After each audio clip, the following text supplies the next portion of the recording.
Hello, welcome to episode 6 of Evolving Democracy. I'm Joni here with my dear friend Christy, and today we will be talking about being a hero. That everyone can be a hero.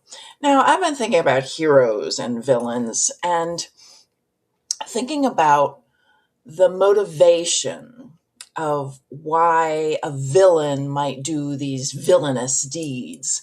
And the motivation we often think of is money, power, control. But why do the heroes do what they do? It seems like the hero's motivation is different. The hero is more about caring for the least of these, the more for justice, more for love. So when Christy and I were talking, we were talking about how can we all be that hero? Because we are all about love. We are all about community. We are all about the things that heroes embody. What do you think, Christy? Absolutely. I think this is a fabulous topic. And just as an aside, we haven't really talked about this before. Joni writes something pretty much every week on Tuesdays. Fabulous. This week was about heroes and villains. So if you get done watching this, definitely go over to her Substack and read her weekly, I don't know if we call it article, column, episode, blog post, whatever, all of the above. So this was part of what got this topic rolling this week. And of course you hear, don't be a hero, as in don't exhaust yourself. I mean, we had the rest stop last week. We're all about not exhausting yourself. But this is, where are the opportunities where you can do something to help others? Because the villain is so much about themselves and about taking and about hoarding, and whether it's money or power or whatever. And heroes are so much about, how can we share? How can we be some part of something bigger? How can we contribute even in a tiny way? And this does not have to be political. I mean, this can be smiling at someone at the grocery store. This can be, doing paying it forward in the coffee line, whatever. Like, there's a lot of different ways where we can be a little bit of a hero on our own recognizance, if you will, like with our own sense of what feels good to us. Because to me, being a hero, and you don't have to call it that, but doing something good feels good, because then you feel uplifted. You feel like you're doing something that matters. There's probably a little endorphin hit in there of like, yeah, that was kind of fun. I really kind of enjoyed that, which feeds the sense of let's keep going and let's keep doing something important. It's interesting. Rick mentioned in our chat that he unsubscribed from 10 Substack accounts. Well, why would we do that? Because so often the Substack accounts are something that bring us down and make us feel like, I have less hope than I had before, or we're doomed, or whatever. And he writes, but not this one. He didn't unsubscribe from this one, because this brings us this sense of we can do something, we can have an impact, we can make a difference, we can be that hero even in a small way in our lives. Yeah, and we don't think of ourselves as heroes. We're not running around with capes. But as Christy said, it can feel heroic to someone else if you do something that seems small to you, but you never know the impact you have on someone else's life when you do that. There's so Oops. many. Oops. Cattail. Sorry. Laughing is something good too, the endorphins.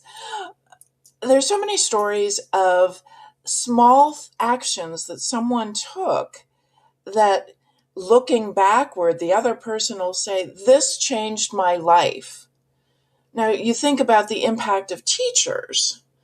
That could be something small to the teacher that impact. I know that for me personally, I would not play the piano the way I do if it wasn't for my choir teacher in high school, who said, I want you to accompany. I was like, I don't know if I can do that. And she said, yeah, no, I know you can. And here's this piece, which was super hard. Brahms, how lovely is thy dwelling place. And I worked so hard to do it, but she believed in me. That had an impact on my life. But it's not just teachers who do that. It's friends who do that. It's strangers who do that. And if they're doing it from a place of love, from a place of how can I help? What do I see in you that you do not yet see? How can I make your life better? And that's one of the things that distinguishes heroes from villains. Heroes are looking out for more than just themselves. And villains want everything that they can grab. It's so interesting because, when you're a child, you have to be taught to share. Or at least many children do. Maybe some are like intuitively the sharing kind of people. But from an early age, hopefully you're taught this feels better. This is more connecting. This helps you not be alienated and hated. I mean, they're not doing that overtly, but it's like, this is what we do. This is how we behave in order to connect, in order to be part of community, in order to really see and hear each other. We don't take it all for ourselves. And it doesn't have to be heroic, like you say, to do something small, to find a way to make that little difference. And of course, we are skewing this towards politics. And, what is the little difference? I've heard this story twice in the last week. I've read this story twice, and I won't get it exactly right. But there was a guy in Nazi Germany that was writing on postcards saying, this is what's going on.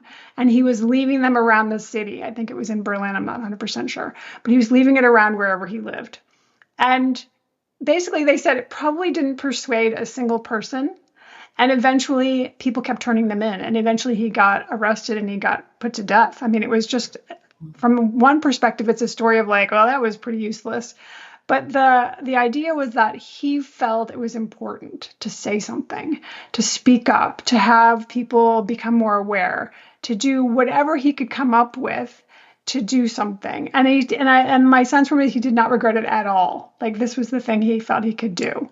So if we find the thing we think we can do that will make a little bit and even an incremental difference, there's a way in which it sort of validates us. It sort of reinforces, oh, you're on the right track. Oh, you have something that can make a difference. This week we donated to the Secretary of State. I mentioned him last week, how he had an inspiring video that we watched. We want to reinforce those people. Here, keep going. Here, use this for your advertising. Here, use this to get reelected. We want more of that. So I think this self-reinforcing and then reinforcing others whenever you can. Go, go, go. Keep going. Keep doing this. This is amazing. I mean, I wonder, I have no information, no data whatsoever, how many people contact Heather Cox Richardson and say, go, you're doing the greatest thing. I'm sure she gets the haters, but I'm wondering, because I have to say, I haven't done it. I sort of take her for granted. I do like her posts and so on, which is another interesting thing. If you see like 3,000 likes on something, are you going to like it as well? I probably am. And again, there's that little endorphin hit of like, yes, this is for me. This whole validating and self-validating, I think, is an important part of being a hero, if you will. Well, and there's research on the endorphins, that we do get a physiological benefit from supporting others, from validating others, from saying, I like what you're doing. And there's that connection, that human connection there. And there's I'm not sure if I'm going to get it right. Flying buttresses in architecture. You see this often in Gothic cathedrals. This was a demonstration that a minister used that I loved. She took two teenagers and said, "Okay, come up," and they did an arch, and then she said, "Okay, I'm going to try and break that," and she went like that. And it broke easily. And then she had two other teenagers come up and put their hands on the shoulders of the two in the middle. And she said, okay, I'm going to break you. And she couldn't. She couldn't break them, because that is the power of community. That is the power of standing behind someone and saying, I am with you. You are not alone. And that feeling of not being alone, being part of something bigger than yourself is so important. Absolutely. And that's why these so many organizations have sprung up over these. Well, it hasn't been just this last year, although there certainly are more that have sprung up since the inauguration of He Who Shall Not Be Named.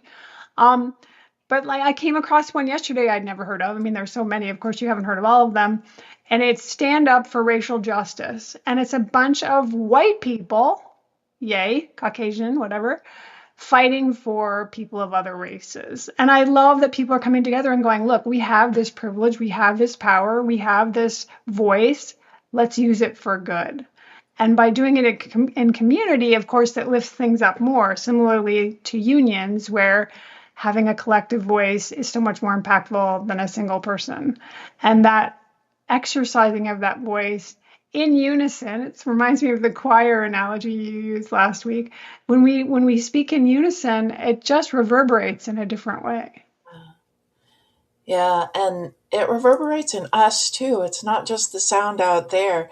There's something that connects in us that we feel. We feel that support. We feel that sense of love, that sense of community, that sense of shared purpose. Now, one of the other things I thought of is, what's the motivation? And going back to the villains and what they're doing, and the people who are supporting the villains are often motivated by transactional things. They're motivated by what can I get out of this? What kind of power can I gain? What sort of money can I extort? Whereas the people who are heroes and supporting heroes are motivated by something else. It's not transactional. It's this greater sense of caring. It's this greater sense of how can I share in community and have this purpose of something that is bigger than me, that is greater than anything I can ever imagine. This sense of the force, going back to Star Wars, that there is something that comes through us that binds us together. And that's the motivation for heroes. And the motivation for, on the villain side, people helping the villains, is far weaker. It doesn't stand the test of time. It's momentary and it's transactional. Yeah, and transactional doesn't really land. We've talked about this before. It's not at a heart level. It's just very superficial, very temporary. They talk about people who win the lottery. Their mood often goes back down, or I don't know if mood outlook perspective goes down pretty soon after they win because they haven't changed internally. They've just gotten this windfall. And it seemed like, oh, this would change my life because I was very focused on my financial issues. But apparently that's not enough for people to really feel a change. But so the internal work is very different than the external grabbing and so on. And again, it's sort of like the black hole. We have the Tesla tyrant is now a trillionaire, ooh, TTT. But is he really satisfied? I suspect not, particularly when he's anti-empathy. So I really don't think he's feeling that human connection. He might be very bright, but he's not bright from the EQ sense of an intelligent quotient. I mean, emotional intelligence quotient. So the idea that we're doing this for some sort of reward is really, yeah, there are some rewarding aspects. There's some benefits, but it's not like the hero's going, I need the endorphins. I'm only doing this for the endorphins. They're doing it because it feels good to be in connection, to be in community, and so on. I mean, isn't it interesting that whatever being created humans wired us so that we do get endorphins from connecting, from being helpful, and so on. It's like it's baked in that we're intended to be these kind of people and not those kind of people. I hate to other people, but the people that are feeling this disconnection because they're so bereft of being present in their own bodies and their own lives. This really brings forward this idea that, oh, this is how it's supposed to be when it's working well. when the machinery is, you know, going as it is intended. Well, and that the the motivation for money and power and control is often that's the means to an end, and the end is the sense of worth, the sense of if I have more money, then I will feel safe. If I have more money, then I will feel loved, or if I have the adulation, if I have fame. And if you listen to famous people, fame doesn't do that. They're searching in the wrong places to fill this hole that can never be filled by what they're aiming for. And I say this a lot, the people quote from the Bible that money is the source of all evil. It isn't. That's not what the Bible says. The love of money is the source of all evil. So the love of power, when you're seeking that, money or power or control, it's that love of that leads to evil. And in my mind, I'm seeing the image of he who shall not be named, gold plated. The false idols kind of thing that we're going to worship something that doesn't align to us. But let's switch back to the whole be a hero thing, if we may. And that is, I think part of this is it's not like we're focusing on becoming a hero, but we're like, what can we do and how can we make a difference? I think there's a big chance, a big opportunity here for us to get to know ourselves as well, that this is part of our growing and evolving. We're calling this evolving democracy, but it's also about our own evolution, becoming the people we want to be, becoming more who we were intended to be at a soul level. And I think some of that, from my own experience, some of that is trial and error. You try some things on. Does this feel like I'm making a difference? Does this feel good to me? Is this where I want to focus my time, energy, money, perhaps, if you're doing that? When I was first out of graduate school and I went to work at IBM, I was looking for ways to volunteer in the community, and I went to a recycling center. I was like, well, I'm a chemical engineer and I can help them, with things related to chemistry and so on. It was so depressing how many people would drop stuff off and they would then, like, after they were gone, they're like, here, it just goes in the trash. Like, well, why don't you just put out a thing that says what goes in the trash instead of these people coming with this hope that they're doing? And I was like, I can't work here. I can't volunteer here. But that's getting to know yourself. It seemed like, well, this could be a good alignment, but it didn't feel good. It felt like, oh, you're tricking these people and you're not really recycling. And it just didn't feel great. But other things I've done feel like, oh, wow, that really was gratifying. That felt aligned to me. That felt like I'm doing something that's useful and I'm making a difference. And I think that's a big part of this work here, or play, of seeing what's your thing and who are you and how does that feel and how can you help, versus the, oh my gosh, I'm so overwhelmed I can't do anything, I'm out. I think, like, being persistent, like, well, that didn't feel great, I did a phone bank, didn't love it. Okay, well, what does feel good? Let me keep looking for those things. I still cannot believe I love protesting, but I do. So I say stay the course, keep playing, keep exploring.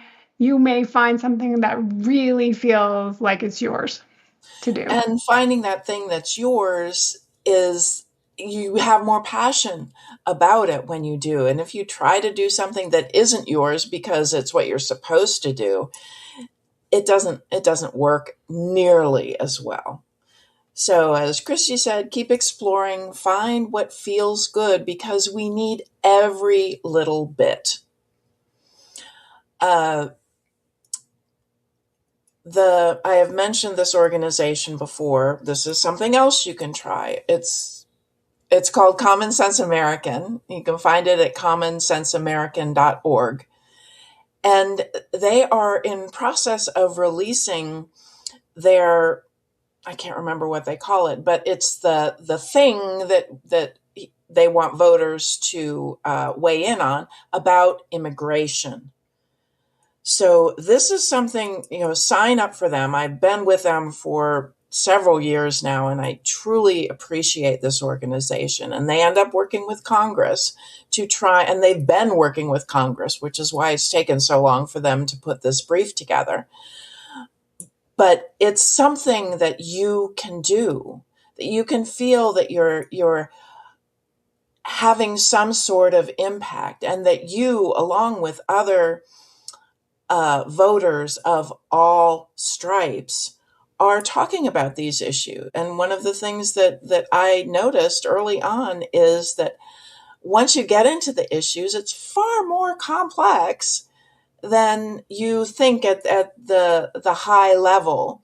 And when you see pundits on TV, they're usually talking at the high level. They want to inflame people. But this is one way to be a hero. This is one way to find out if you like this. And if you don't like it, no harm, no foul. Just try something else, as Christy said. But there's so many opportunities. And one of the things we've gone back to a number of times is you never know the impact that you're having. You never know the ripples that are creating by your action. One example from my own life, I went all through K through 12 with this one person. We weren't really friends, but then in my 30s, someone I worked with knew him and connected us. We had one phone call. And in that one phone call, he said something that changed my life. Mm. I was going through my divorce at the time, and it was like, Miller's such a boring name. Why don't I keep my first husband's name? And he said, don't you think your parents would like it if you changed your name back? A simple statement. And it made me think about it differently. And I changed my name back to my maiden name, and I have never regretted it. It was the best thing that I could have done. One half-hour conversation with someone I really didn't know that well and have not talked to or interacted with since. You never know the ripples you have just by showing up and being yourself. Absolutely. And I'm thinking too about how, as we are continuing to get bombarded with negative news, and potentially you could go down the rabbit hole of being hopeless and so on, is how do we find the nuggets where it looks like we're moving forward in a way we want to? To really reframe this as an opportunity, which is what Adrian Fontes, our Secretary of State, did in that YouTube talk. For most of us, that feels like a stretch. Even the historians, Joanne Freeman and Heather Cox Richardson, I've both heard them say, like, we did not see this coming. Like, we did not expect to be in the middle of history making, right. And history making is not typically just, oh, Yahoo, this feels great. It's more like, oh, trepidation and trouble, and things fell backwards. And I mean, none of us have lived through this, but the chaos and all of that apparently was on the menu. It's exactly what to expect in a situation like this. So to keep coming back to the hope, the optimism, how can we look at this differently? I mean, it's really tempting every time you read something like a Heather Cox Richardson newsletter to start cursing afterwards. Although she does tend to bring it around. But it's like, okay, how do we then go, I see these little glimmers, and I'm going to keep my eye on those little glimmers and hopefully have them burn into something more. It's so interesting.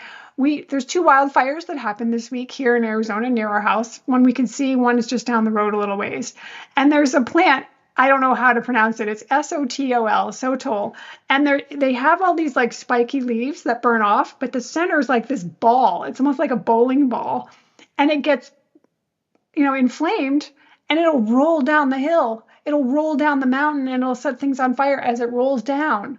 So in a positive sense, I want to be one of those sotols that rolls down the hill firing people up to say, we can do this. We got this. This is what we want. This is where we want to go. This is what we can envision when we work together, versus We just burned it all down. Oopsie, my mistake. No, like, how can we excite others, energize ourselves, keep going, and really burn away what no longer serves us Mhm. while preserving and letting grow forth the things that are our aspirations and our hope for what could be next for us. It really is an opportunity. The crisis opportunity mixed from the Chinese character is so apropos here. It's a crisis and it's an opportunity. There's a lot of hopeful things this week. We could talk about those. Juneteenth, the Obama, the presidential center. There's another really big one I'm not thinking of right now. But these are exciting times. Oh, Mamdani with the New York Yes, Post. the Knicks. Yes, exactly. Yeah. So look at all of Well, that.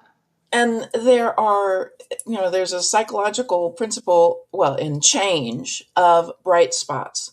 You look to the bright spots and what can you learn and take from those bright spots and expand out.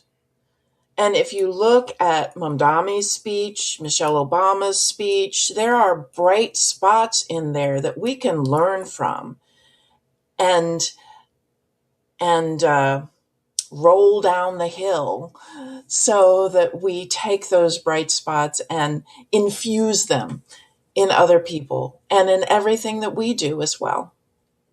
And looking at the whole thing with the Knicks of them having a 0.4% chance of winning and going on to do so, our chances may sometimes look slim. They may look impossible. But that's the time to like double down and go, I'm doing this anyway. Like, this will not be stopped. We are rolling downhill. We know where we're headed. We're going to pick up steam. We're going to be more fired up. And we're collecting people as we go. I mean, we're not going to collect all the MAGA people, or maybe not even, a good percentage of them, but the people that have been undecided, the people that just didn't bother showing up, the people that are right on the fence. Oh. So my husband reported to me this week that I forget what the organization is that estimates what different representative districts are doing. We were a toss-up district, and now we're narrowly Democratic, or like barely. Ooh, like, I'll take it. Like, that's a good momentum in the direction of like, let's really really win this with a huge margin. But just to even have it go from a toss-up to narrowly Democratic is huge. So I'm gonna be living off that for a while. Take the bright spots, people. Yeah. And keep going with them. And remember what it is that we want to see on the other side, because we want to see justice. It's like the superhero. The superhero isn't out for themselves. The superhero is Superman sweeps down and saves the young girl before she gets hit by the bus. And that energy, that sense of caring for every person is what we want. Everyone matters. Everyone has a voice. And the power of community, the power of letting everyone get education, letting everyone be inspired by their best self, using the best things. When Christy was talking about finding what works for you, when we are all working from what we're best at, what inspires us, what lights us up, we are unstoppable. And that brings something up for me too that I just want to put out there, and that is like, it doesn't have to be perfect. Like, you don't have to find the most idealized, this is exactly my purpose kind of thing. Although if you have that, great, that's extra juice and extra momentum for you. But if it's just like, well, I could at least do this. Let me try that on for size and see how that goes. And perhaps you do some tweaking from there. But waiting to be like 100% inspired, 100% aligned, we need you. Like, we don't want that to dissuade you from doing something, because we need those extra drops of water in the ocean to make this change happen. So we're very much enthused. Connection, not perfection. That just came through. Yes, the big mantra from the video challenge I do and the video challenge I learned from initially. Yeah, this is really about how can we connect and do something that helps without feeling like, oh, it's not enough or oh, it's not my thing. Just keep trying things on for size. Again, everything counts. Yeah, and you never know the impact that you have. Think about the story I told about the the man who I had one conversation with and it changed my life. You just Exactly. never know the ripples. On that note, let's put love into action together. Together. See you Thank next you. time. Thanks, Bye. everybody.